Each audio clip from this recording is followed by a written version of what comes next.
Okay, real talk. If your child is struggling with early reading skills, don't skip this video, because guess what?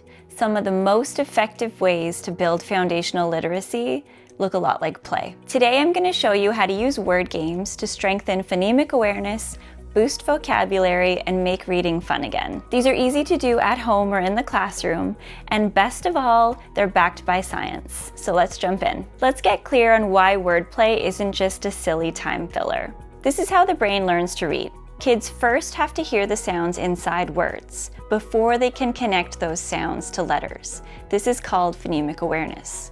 If we skip this step, reading becomes a guessing game. But when kids break apart sounds, blend them, swap them, they're laying the neural foundation for phonics decoding and real reading fluency. Let's look at some activities. Activity 1 is called rhyme time. Rhyming builds sound awareness fast. You can show your child a picture of a cat and say, "This is a cat. Can you find a word that rhymes with cat?"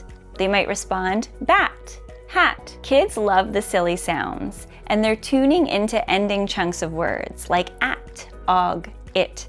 That's phonological awareness in action. Our second activity is sound stretching. You can say to your child, let's stretch out the word map.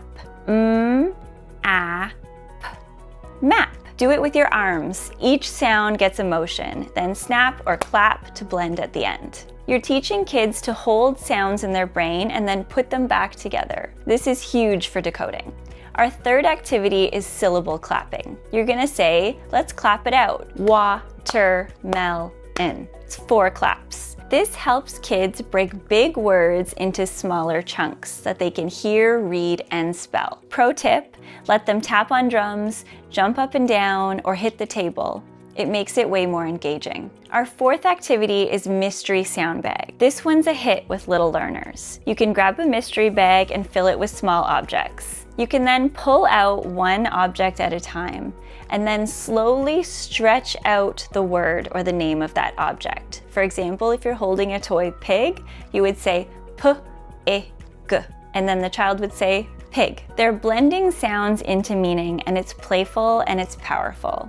Our fifth activity is sound substitution. This one builds decoding flexibility. You can start with the word cat and then ask the child to change the k to a h. So now that's hat. Then you can ask them to change the h to a and now they have mat. This helps kids understand that one sound can change the whole word, and that's phoneme manipulation. Hello, advanced skill. Activity number 6 is alliteration fun. You can say, let's get silly, repeat after me. 5 funny frogs flip fast, and have them repeat that after you. Then you can say, can you think of any more words?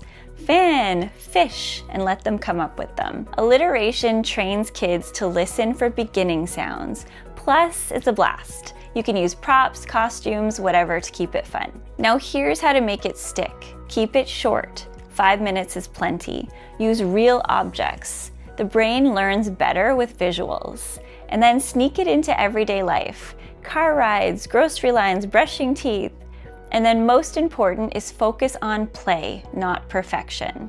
Wordplay lays the groundwork for real reading, and kids actually enjoy it. Try one of these games today and let me know in the comments how it goes. Don't forget to like this video, subscribe for weekly Science of Reading tools, and grab your free wordplay activity sheet in the description below.